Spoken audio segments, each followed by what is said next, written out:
So what links Ruth Ellis, the last woman to be hanged in the United Kingdom, and actor Nigel Havers? Stay tuned to find out.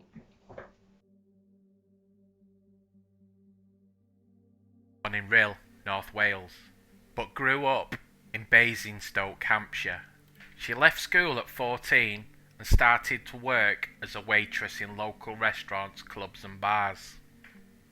She soon fell pregnant with a Canadian soldier named Claire. They had a son together that they called Claire Andrea Nielsen, but understandably this child would grow up to be known as Andy. Andy was raised by Ruth's parents because she couldn't afford to keep him. The child's father returned to Canada, was never seen again. Ellis soon came tired of being a clerical worker and a factory worker and set her sights on being a model. It wasn't long before she was earning good money and led a glamorous life as a hostess in a club and worked part-time as a nude model. By early 1950 she was working full-time as a prostitute and soon fell pregnant with one of her regular clients. She had this pregnancy terminated, which was illegal at the time and would have been done on the black market. Soon after this she married one of her regular clients, George Ellis, an angry man who was possessive.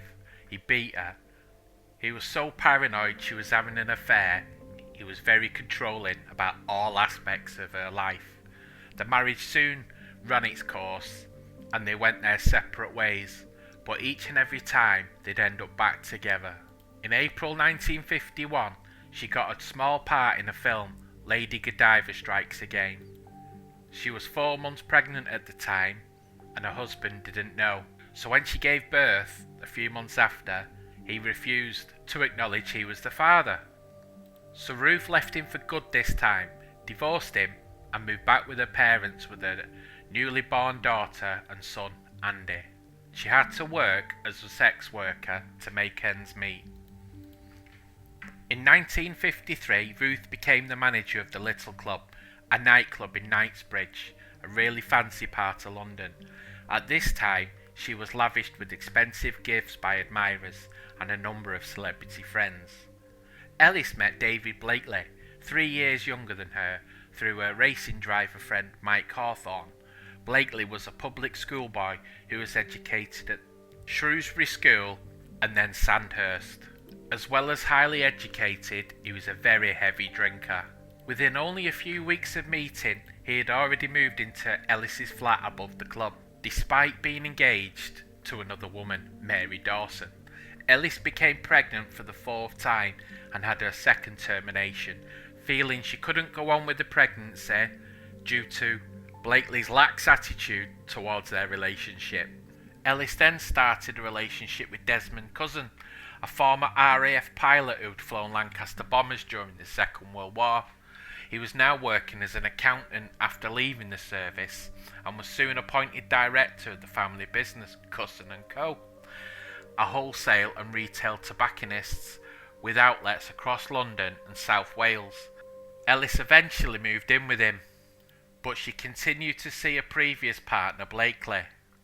Both men treated her terribly.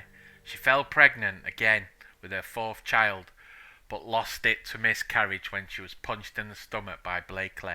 On Easter Sunday 1955, Ellis took a taxi to the flat of Anthony Blacklater, a friend of Blakely, and where she thought she might find him. Upon arrival, Blakely caught eyes with her and quickly jumped in his car and sped off. She had a suspicion he would go to the Magdala, one of his favourite pubs, so off she went. It was only a quarter of a mile away, so it didn't take her long. Upon spotting his car outside, she decided to sit and wait. It was around 9:30 in the evening when Blakely emerged outside with his friend Clive Gunnell. As he approached his car, Ellis moved forward and pulled out a .38 caliber Smith & Wesson Victory revolver and fired 5 shots at Blakely. The first shot missed and he ran around the other side of the car to take cover. He ran round the car the opposite way and fired a bullet which made him collapse to the floor. She stood over him and fired the remaining shots into him, missing 3 times and getting him once. Calm as anything, she turned to his friend and said, "Will you call the police, Clive?" An off-duty policeman overheard what was happening and immediately jumped in and arrested her. She said, "I'm guilty," but also a little confused. Blakely was whisked off to hospital where they found fatal wounds to his intestines, liver, lung, aorta and trachea. The revolver was originally taken into evidence, but now is on display at the Metropolitan Police's Crime Museum.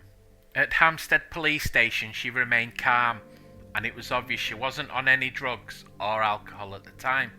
She made a very detailed confession, admitted everything, and was okay with the situation, so she was charged with murder. Medical examination found that she was of sound mind and knew exactly what she was doing.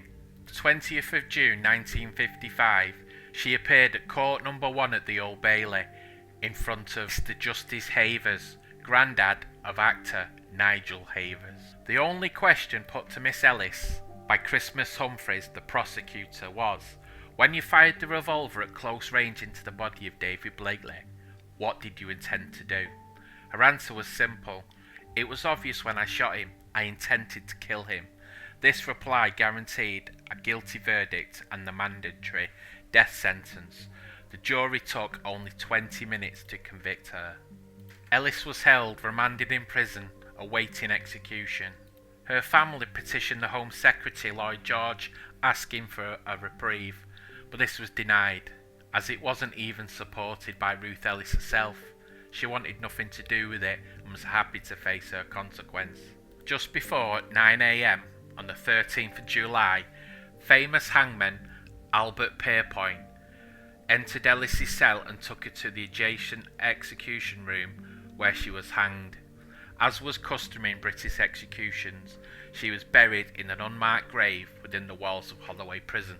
In the 1970s, though, all the remains were removed and given a proper burial away from the prison.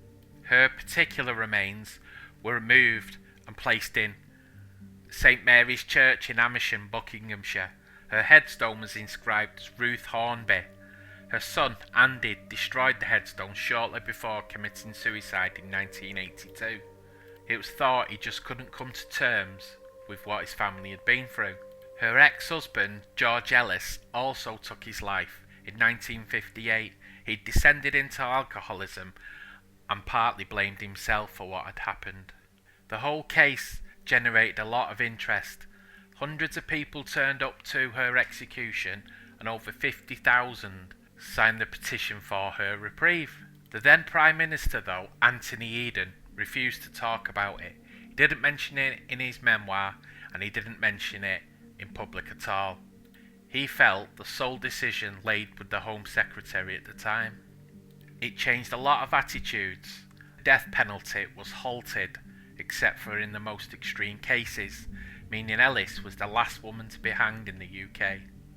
And the last person to be hanged was in 1964, so it didn't take long for change to come.